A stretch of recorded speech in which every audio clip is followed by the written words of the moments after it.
J'appelle maintenant Marilyn Lenné, qui a soutenu sa thèse le 7 novembre dernier à l'Université Paris-Saclay en épidémiologie et santé publique. Et son témoignage sera complété par l'intervention de sa directrice de thèse.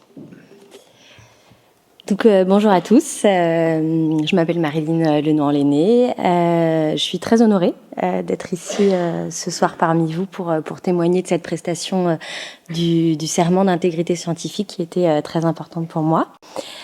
Comme vous l'avez dit, donc, j'ai soutenu ma thèse il y a quelques semaines, une thèse en santé publique et épidémiologie, que j'ai menée au sein d'une équipe INSERM, Institut national pour la santé et la recherche médicale, et qui m'a occupée pendant 3 années pour étudier le rôle de l'exposition hormonale sur les performances physiques chez les femmes françaises, une thèse que j'ai menée sous la direction de Marianne Canonico, ici présente.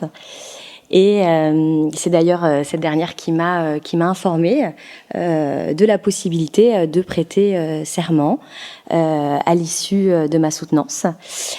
Et j'ai accepté tout de suite. Voilà, j'ai accueilli cette proposition avec, je pense, beaucoup d'enthousiasme.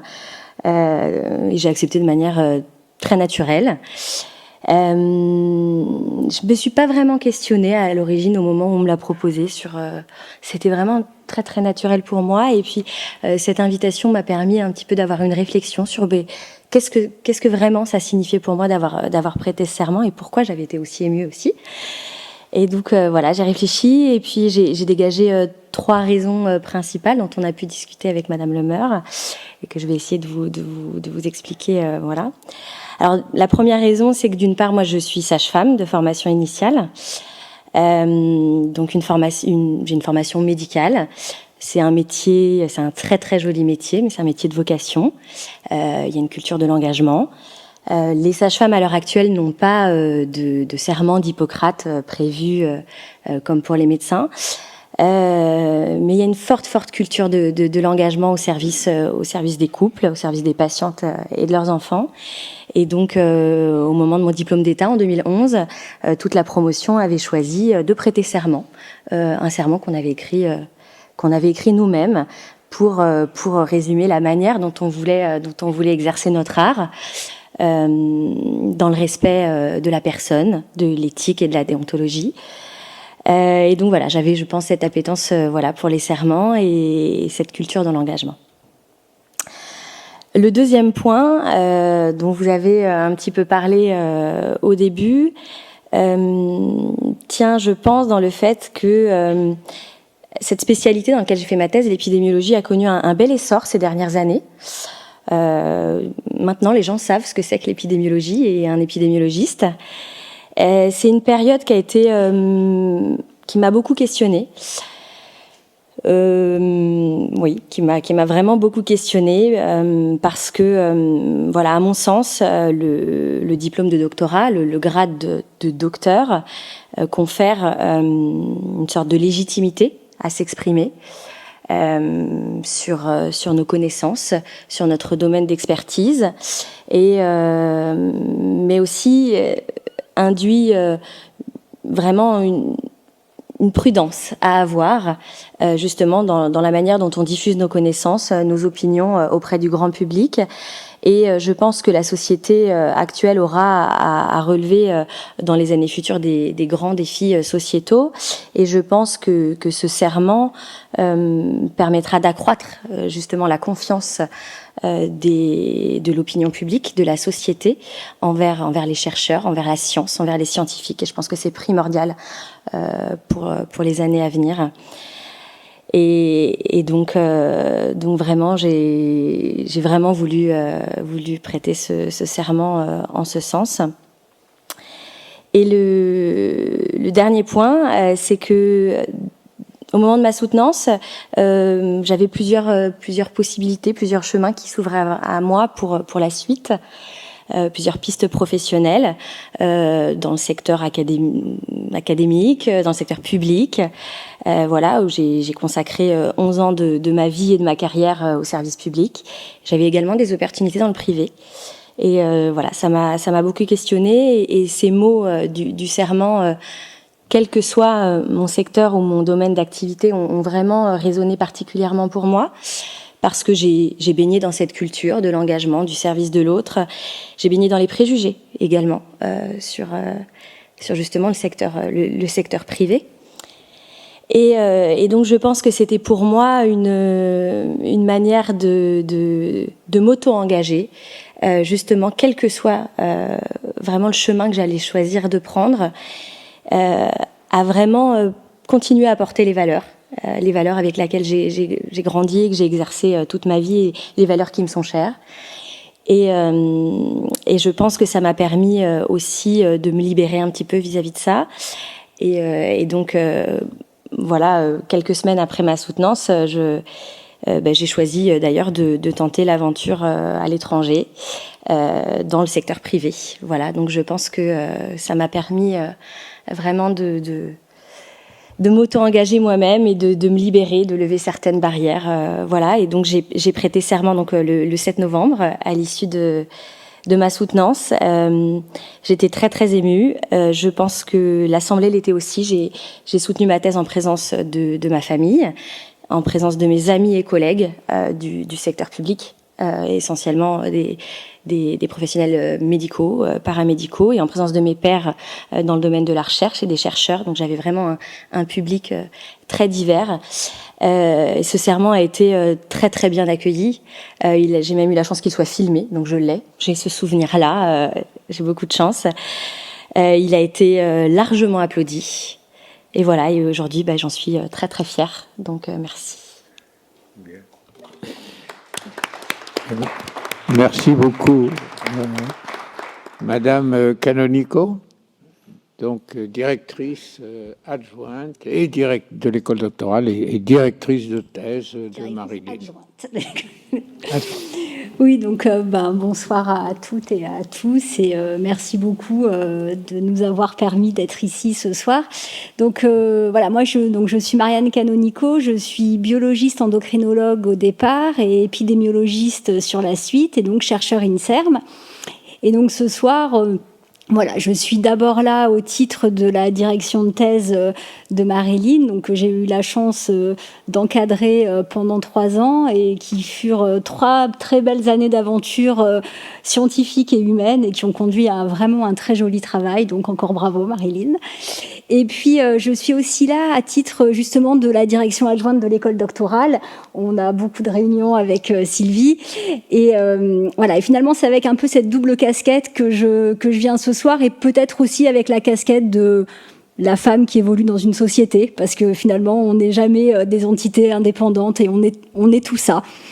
Voilà. Et donc voilà. Et c'est assez agréable d'être ici ce soir et de se retrouver tous pour échanger sur ce thème-là. Et finalement, moi, j'ai eu l'impression, en me posant un peu pour réfléchir à ce soir, que cette histoire, cette question de l'éthique, de l'intégrité scientifique, ça tourne quand même déjà depuis plusieurs années. Moi, j'ai l'impression que ça fait maintenant plus de 15 ou 20 ans que je fréquente le milieu de la recherche académique, et je trouve que les choses ont déjà beaucoup évolué, ne serait-ce que maintenant dans les déclarations de conflits d'intérêts au moment de nos publications. Voilà, donc quand on doit déclarer nos financements. Et c'est quelque chose que moi, je faisais pas du tout au tout début de mes articles de thèse, par exemple. On n'avait pas à déclarer ça.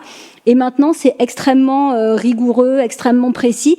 Et je trouve ça très bien. Et je trouve que c'est vraiment une première étape dans la recherche, justement, sur la transparence et l'intégrité avec laquelle on peut mener nos travaux. Et puis, il y a quelques années maintenant, et du coup, avec les écoles doctorales, les étudiants ont obligation de suivre durant leurs 3 années une formation à l'éthique et à l'intégrité scientifique. Et je trouve que ça a été vraiment pour eux une première étape. Et nous, au sein de notre école doctorale, on sait par les retours qu'on a de nos étudiants que c'est une formation qu'ils apprécient particulièrement. Alors certes, elle est obligatoire pour pouvoir soutenir sa thèse, et c'est très bien. mais elle est particulièrement appréciée et les étudiants reviennent souvent en nous disant à quel point ça les a fait réfléchir, ça les a fait échanger, ça leur montre aussi finalement l'importance de ce qu'ils peuvent publier, de ce qu'ils peuvent écrire et la portée de tout ça. Et donc finalement, j'ai eu l'impression quand ce serment est arrivé, que c'était finalement la suite logique de toute cette démarche de réflexion au niveau de société sur justement l'éthique et l'intégrité scientifique. Alors, moi, j'ai eu la chance, en fait, d'avoir eu la connaissance de la mise en place de ce serment par le biais de la direction de l'école doctorale, puisque, voilà, c'est Sylvie qui nous envoie régulièrement des mails avec toutes les informations dont les écoles doctorales ont besoin. Et donc, en fait, voilà, moi, j'ai eu cette opportunité-là que d'autres directeurs de thèse n'auraient pas forcément eu si ils cherchent pas les infos ailleurs. Donc c'est vrai que moi on m'a servi l'information et du coup de façon très naturelle, j'en ai tout de suite parlé à Marilyn qui effectivement a tout de suite été partante et comme elle l'a dit, je pense que ça a fait particulièrement écho à sa formation initiale, à son engagement auprès de son engagement éthique dans son activité d'abord clinique et puis maintenant scientifique. Alors, quand même, pour la petite histoire, donc Marilyn, elle a été la première à prêter serment au sein de l'école doctorale de santé publique de Paris-Saclay, Paris-Est. Voilà, donc c'était à ce titre-là doublement sympathique de l'avoir suivi et doublement émouvant. Voilà, donc et à la fois au titre de la direction de thèse et de la direction de l'école doctorale. Et c'est vrai que c'est un moment qui a été particulièrement chargé d'émotions. Voilà, face à ses pairs, à sa famille, à ses collègues, à bon nombre d'étudiants de l'école doctorale qui sont venus l'écouter. Aussi parce qu'elle était la première à prêter serment. Et voilà, et c'est vraiment, je crois que ça restera un moment à la fois pour elle et à la fois pour moi, vraiment chargé d'émotions.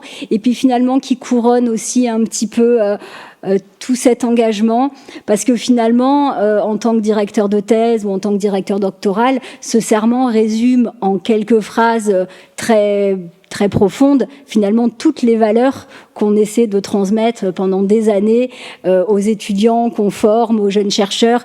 Et puis voilà, c'est pas parce qu'on a un diplôme que ça y est, on est chercheur, on est chercheur toute la vie, on se forme toute la vie. Et donc voilà, c'est des valeurs que vraiment on véhicule chaque jour aux gens avec qui on travaille. Et puis enfin, et ça c'est peut-être plus la femme ou la mère de famille qui parle, je trouve que on a des jeunes qui sortent de leurs écoles, de leurs facs, qui ont leur diplôme et finalement qui évoluent dans une société ou dans un monde qui est beaucoup plus incertain que celui dans lequel nous on est sortis de la fac. Et c'est rigolo parce que souvent j'ai l'impression que souvent on dit oui mais les jeunes ils rejettent les règles et ceci, et en fait pas du tout. Et moi en parlant avec j'ai 2 grands enfants et 2 petits, en tout cas en parlant avec les grands et avec leurs amis qui ont une vingtaine d'années, j'observe à quel point ils sont attachés justement à toute une certaine morale et toute une certaine éthique, bien plus que ce qu'on pourrait le penser. Et finalement, je pense que pour ces jeunes qui sortent et qui vivent dans un monde qui est quand même pas simple et qui est compliqué et qui est anxiogène, pouvoir se raccrocher à des choses très symboliques, c'est finalement très important. Voilà, et je pense qu'à tous ces titres-là, ce serment a une très longue vie devant lui. Et merci à tous pour cette belle soirée. Merci, madame.